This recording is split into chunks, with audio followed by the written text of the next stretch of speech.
Good evening दोस्तों, welcome to my YouTube channel UPSC ज्ञान में आपका स्वागत है। हमारी 7th क्लास की पॉलिटी की एनसीईआरटी चल रही है, जिसमें हमने 6 चैप्टर तक कंप्लीट कर लिया है। ये हमारा 7 चैप्टर है, हमारे आसपास के बाजार, उसको पढ़ते हैं हम। और इसी के साथ मैंने जोग्राफी का भी 7th क्लास की एनसीईआरटी का लेक्चर अपलोड किया है, वो भी देख लीजिएगा जिसने नहीं देखा है। स्टार्ट करते हैं। हम बाज़ार जाते हैं और बाज़ार से बहुत सी चीज़ें खरीदते हैं, जैसे सब्जियाँ, साबुन, दंत मंजन, मसाले, ब्रेड, बिस्किट, चावल, दाल, कपड़े, किताबें, कॉपियाँ इत्यादि। हम जो भी कुछ खरीदते हैं, यदि उन सब की सूची बनाएं तो वह काफ़ी लंबी होगी। बाज़ार भी कई प्रकार के होते हैं, जैसे जहां हम अपनी रोज़मर्रा की ज़रूरतों के लिए जाते हैं, हमारे पड़ोस की घुमटी, साप्ताहिक हाट, बड़े बड़े शॉपिंग कॉम्प्लेक्स और शॉपिंग मॉल। इस अध्याय में हम बाज़ार के इन्हीं प्रकारों को समझने की कोशिश करेंगे और यह जानने की कोशिश करेंगे कि यहाँ बेची जाने वाली चीज़ें खरीदारों तक कैसे आती हैं, ये खरीदार कौन है, ये बेचने वाले कौन हैं, और इस सब के बीच कैसी और क्या समस्याएं सामने आती हैं। यहाँ पिक्चर्स में कुछ शॉप्स बताई हुई हैं, जैसे सब्ज़ी मार्केट है और जनरल स्टोर है, और इसमें आपको कुछ लिस्ट भी दी हुई है सामान की, तो इसको देख लीजिएगा। फिर हम पढ़ना शुरू करते हैं बाज़ार के बारे में। अब हम पढ़ेंगे साप्ताहिक बाज़ार। साप्ताहिक बाज़ार क्या होता है? साप्ताहिक बाज़ार का यह नाम इसलिए पड़ा क्योंकि यह सप्ताह के दिन एक निश्चित दिन लगता है। इस साप्ताहिक बाज़ार में रोज़ खुलने वाली पक्की दुकानें नहीं होती। व्यापारी दिन में दुकान लगाते हैं और शाम होने से पहले उन्हें समेट लेते हैं। अगले दिन वे अपनी दुकान किसी और जगह पर लगाते हैं। देश भर में ऐसे हज़ारों बाज़ार लगते हैं और लोग इनमें अपनी रोज़मर्रा की ज़रूरतों को खरीदने के लिए आते हैं। साप्ताहिक बाज़ारों में कुछ ऐसी चीज़ें सस्ते दामों पर मिल जाती हैं। ऐसा इसलिए कि जो पक्की दुकानें होती हैं, उन्हें अपनी दुकानों के कई तरह के खर्चे जोड़ने होते हैं। उन्हें दुकानों का किराया, बिजली का बिल, सरकारी शुल्क आदि देना पड़ता है। इन दुकानों पर काम करने वाले कर्मचारियों की तनख्वाह भी इन्हीं खर्चों से जोड़नी होती है। साप्ताहिक बाज़ार में बेची जाने वाली चीज़ों को दुकानदार अपने घरों में ही जमा करके रखते हैं। इन दुकानदारों के घर के लोग अक्सर इनकी सहायता करते हैं, जिससे इन्हें अलग से कर्मचारी नहीं रखने पड़ते। साप्ताहिक बाज़ार में एक ही तरह के सामानों के लिए कई दुकानें होती हैं, जिससे उनमें आपस में प्रतियोगिता भी होती है। यदि एक दुकानदार किसी वस्तु के लिए अधिक कीमत मांगता है, फिर लोगों के पास यह विकल्प होता है कि वे अगली दुकान पर वही सामान देख लें जहां संभव है वहीं वस्तु कम कीमत में मिल जाए। ऐसी स्थिति में खरीदारों के पास यह अक्सर अवसर भी होता है कि वह मोल तोल करके भाव कम करवा सकें। साप्ताहिक बाज़ारों में एक फ़ायदा यह भी होता है कि ज़रूरत का सामान एक ही जगह पर मिल जाता है। सब्जियों, कपड़ों, किराना सामान से लेकर बर्तन तक सभी चीज़ें यहाँ उपलब्ध होती हैं। अलग अलग तरह के सामान के लिए अलग अलग क्षेत्रों में जाने की ज़रूरत भी नहीं होती। लोग अक्सर उन बाज़ारों में जाना पसंद करते हैं जहाँ सामान के विविध उपलब्ध विकल्प हों।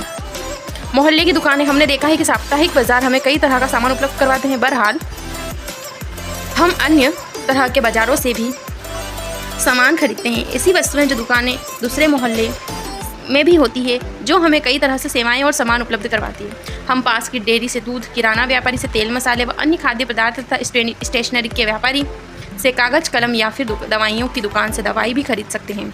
इस तरह की दुकानें अक्सर पक्की और स्थायी होती है, जबकि सड़क किनारे फुटपाथ पर सब्जियों के कुछ दुकानदार, फल विक्रेता और कुछ गाड़ी मैकेनिक आदि भी दिखाई देते हैं। पड़ोस की दुकानें कई अर्थों में बहुत महंगी उपयोगी होती है। हमारे घरों के करीब तो वे होती ही हैं और हम सप्ताह के किसी भी दिन और किसी भी समय इन दुकानों पर जा सकते हैं। सामान्यतः दुकानदार और खरीदार एक दूसरे से परिचित भी हो जाते हैं और दुकानदार ग्राहकों के लिए उधार भी देने को तैयार हो जाते हैं। यानी कि आज खरीदे गए सामान का भुगतान बाद में भी करने की सुविधा होती है, जैसा कि सुजाता के उदाहरण में हमने देखा। अब हम एक उदाहरण देखते हैं सुजाता के बारे में। एक एग्जाम्पल यहाँ पर दिया हुआ है। सुजाता और कविता एक दिन अपने मोहल्ले की दुकान से किराने का कुछ सामान खरीदने पहुंची। वे इस दुकान पर अक्सर खरीदारी के लिए आती हैं।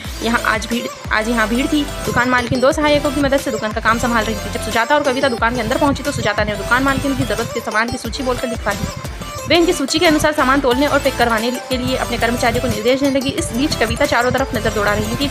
बाएं हाथ की सबसे ऊपरी शेल्फ पर अलग अलग ब्रांड के साबुन की टिकियाँ रखी थी। दूसरी शेल्फ में दंत मंजन, टैल्कम पाउडर, शैम्पू, बाल के तेल इत्यादि रखे थे। अलग अलग ब्रांड के और अलग अलग रंगों के सजे सामान मन लुभा रहे थे। फर्श पर कुछ बोरे पड़े हुए थे। सारा सामान तोलने और बांधने में करीब 20 मिनट लग गए। फिर सुजाता ने अपनी नोटबुक सामने कर दी। दुकान मालकिन ने नोटबुक में 3000 की संख्या दर्ज की और वापस कर दी। उसने अपने बड़े रजिस्टर में भी यह संख्या लिख कर रख ली। अब सुजाता ने भारी थैले लेकर बाहर निकली। अगले महीने के पहले हफ्ते में उसके घर से दुकान के हिसाब चुका दिया जाए। अब हमें इस एग्जाम्पल से क्या समझ में आता है कि अगर हम जिस शॉप पर बार बार जाते हैं सामान लेने, वहाँ का जो दुकानदार होता है उसकी ग्राहक से पहचान हो जाती है और वो उसको उधार भी सामान दे सकता है ताकि मंथली पेमेंट कर सकें। उसके बाद हम पढ़ते हैं शॉपिंग कॉम्प्लेक्स और मॉल। इस प्रकार हमने अभी 2 प्रकार के बाजार देखे, पहला साप्ताहिक बाजार, दूसरा पड़ोस की दुकानों का बाजार। शहरों में कुछ अन्य प्रकार के बाजार भी होते हैं, जैसे एक साथ कई तरह की दुकानें, इन्हें लोग शॉपिंग कॉम्प्लेक्स के नाम से जानते हैं। अब तो कुछ शहरी इलाकों में आपको बहुमंजिला वातानुकूलित दुकानें भी देखने को मिलेगी, जिनकी अलग अलग मंजिलों पर अलग अलग तरह की वस्तुएं मिलती हैं, इन्हें मॉल कहा जाता है। इन शहरी दुकानों में आपको बड़ी बड़ी कंपनियों का ब्रांडेड सामान भी मिलता है और कुछ बिना ब्रांड का सामान भी मिलता है।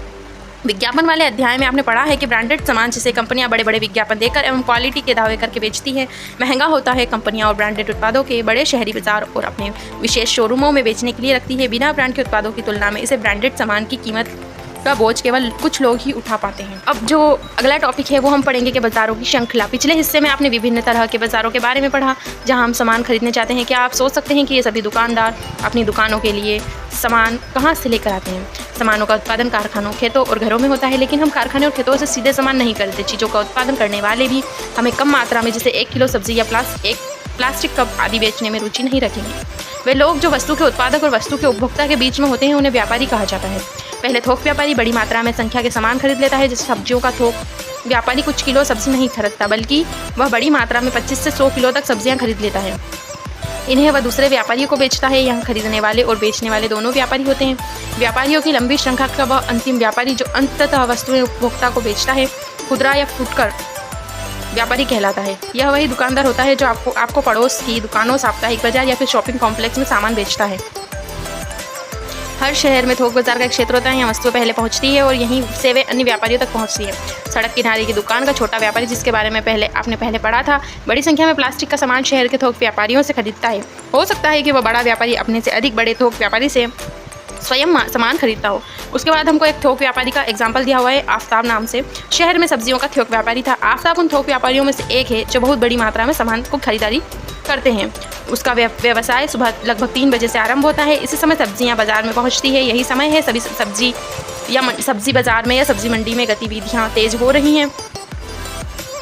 आसपास एवं दूर दराज के खेतों से ट्रकों, मेटाडोर, ट्रैक्टर की ट्रॉलियां में सब्जियां यहां आने लगती हैं। जल्द ही नीलामी की प्रक्रिया आरंभ हो जाती है। आफ्ताब भी इस नीलामी में शामिल होता है। सब्जियां देखकर वह तय करता है कि आज वह क्या खरीदेगा। उदाहरण के लिए वह आज 5 क्विंटल फूल गोभी एवं 10 क्विंटल प्याज खरीदता है। शहर में उसकी एक दुकान और गोदाम है जहां वह सब्जियों को रखता और बेचता है। यहाँ वह फुटकर व्यापारियों की सब्जियां बेचता है। जो फुटकर मतलब जो छोटे दुकानदार होते हैं, उनको सब्जियां बेचता है, जो सुबह 6 बजे के आसपास वहां आने लगते हैं। यहाँ से दिन भर के लिए खरीदारी करने के बाद ये छोटे व्यापारी लगभग 10 बजे के आसपास अपने क्षेत्र में अपनी दुकानें खोल लेते हैं। अब हमें इससे क्या समझ में आता है कि जो बड़ा थोक व्यापारी होता है वो छुटकर व्यापारियों को बेचता है, फिर वो अब मार्केट में उस सामान को लेकर आते हैं, फिर वहाँ से जो ग्राहक होते हैं उनके पास वस्तु पहुँचती है। उसके बाद हम पढ़ने की कोशिश करते हैं कि हर जगह बाजार कैसे होता है। हमने देखा कि अलग अलग जगहों पर अलग अलग तरह के बाजार होते हैं, जहाँ तरह तरह की वस्तुएं खरीदी बेची जाती हैं। ये बाजार अपनी जगहों के समय पर अपनी तरह के काम करते हैं। कई बार तो यह भी आवश्यक नहीं होता कि आप सामान खरीदने के लिए बाजार जाएं। अब तो तरह तरह के सामान के लिए फ़ोन या इंटरनेट पर भी ऑर्डर दे दिए जाते हैं और सामान आपके घर तक पहुँचा दिया जाता है। आपने देखा होगा कि नर्सिंग होम एवं डॉक्टर के क्लिनिक में भी कुछ कंपनियों के प्रतिनिधि अपना सामान बेचने का कार्य करते होंगे। इस तरह हम देखते हैं कि बेचना खरीदना कई तरीकों से चलता रहता है। ये ज़रूरी नहीं है कि केवल बाजार की दुकानों से ही होता हो। ये तो बाजार के वे रूप हैं जो हमें सीधे तौर पर दिखाई देते हैं। ऐसे भी कुछ बाजार होते हैं जिनके बारे में हमारी जानकारी कम होती है, क्योंकि यहाँ बिकने के लिए खरीदी जाने वाली चीज़ें हम सीधे प्रयोग नहीं करते हैं। जैसे एक किसान अपनी फसल की पैदावार बढ़ाने के लिए कुछ खाद एवं उर्वरकों का इस्तेमाल करता है। ये उर्वरक वह शहर की कुछ खास वस्तुएं दुकानों से खरीदता है, जहाँ खाद के कारखानों से माल मंगवाया जाता है। एक कार के कारखाने के द्वारा इंजन, गियर्स, पेट्रोल टंकियाँ, एक्सेल्स, पहिए आदि अलग अलग कारखानों से खरीदे जाते हैं, परंतु इस सबसे बेखबर हम कार के शोरूम में अंतिम उत्पाद कार को ही देखते हैं। सभी चीज़ों को बनाने एवं बेचने में की ऐसी ही कहानी होती है। अब हमें एक डायग्राम जहाँ पर सभी तरह की दुकानें मौजूद होती हैं उसे हम मॉल कहते हैं, और मॉल का एक हमें डायग्राम दिखाया गया है। जबकि दूसरा अपनी दुकान के लिए बड़ी पूंजी खर्च कर सकता है। इनकी आमदनी भी अलग होती है। साप्ताहिक बाजार का छोटा दुकानदार शॉपिंग कॉम्प्लेक्स के व्यापारी की तुलना में बहुत कम लाभ कमा पाता है। इसी तरह खरीदारों को भी अलग अलग स्थितियाँ हैं। ऐसे बहुत से लोग हैं जो सबसे सस्ता मिलने वाला सामान भी खरीद पाने की स्थिति में नहीं है, जबकि दूसरी ओर लोग मॉलों में महंगी खरीदारी करने के व्यस्त रहते हैं। इस तरह कुछ हद तक अन्य कारणों के अलावा हमारी आर्थिक स्थिति भी यह तय करती है कि हम किन बाज़ारों में खरीदार या दुकानदार हो सकते हैं। हमने सामान के उत्पादन से लेकर हम तक पहुंचने से बनने वाली बाज़ारों की श्रृंखला को समझा। इस श्रृंखला से ही यह संभव होता है कि एक जगह उत्पादित होने वाला सामान लोगों के लिए हर जगह उपलब्ध हो जाए। वस्तुओं के बिकने से वस्तुओं का उत्पादन सीधे जुड़ा होता है। बनी हुई चीज़ों के बिकने से ही लोगों को रोज़गार मिलता है और उत्पादन भी बढ़ाया जाता है, परंतु क्या इससे श्रृंखला के प्रत्येक स्तर पर लाभ के समान अवसर मिलते हैं? आगे एक कमीज की कहानी अध्याय में हम इस सवाल को समझने का प्रयास करेंगे। इसमें कुछ शब्द आए थे हमारे पास, जैसे साप्ताहिक बाजार, मॉल, थोक, बाज़ारों की श्रृंखला। तो इसका मतलब क्या होता है हमें इसकी डेफिनेशन में बताया गया है, तो ये आप पढ़ लीजिएगा। इसी के साथ हमारा चैप्टर खत्म होता है और इसके क्वेश्चन आंसर करने की कोशिश करिएगा। नहीं आता है तो कमेंट बॉक्स में कमेंट कर दीजिएगा। अगर वीडियो अच्छा लगा हो तो लाइक करें, सब्सक्राइब करें, अपने दोस्तों को शेयर करें और टेलीग्राम पर भी जो ज्वाइन नहीं हुआ है वो ज्वाइन हो जाए और जिसने सब्सक्राइब नहीं किया है वो सब्सक्राइब कर ले। मिलता है नेक्स्ट वीडियो में।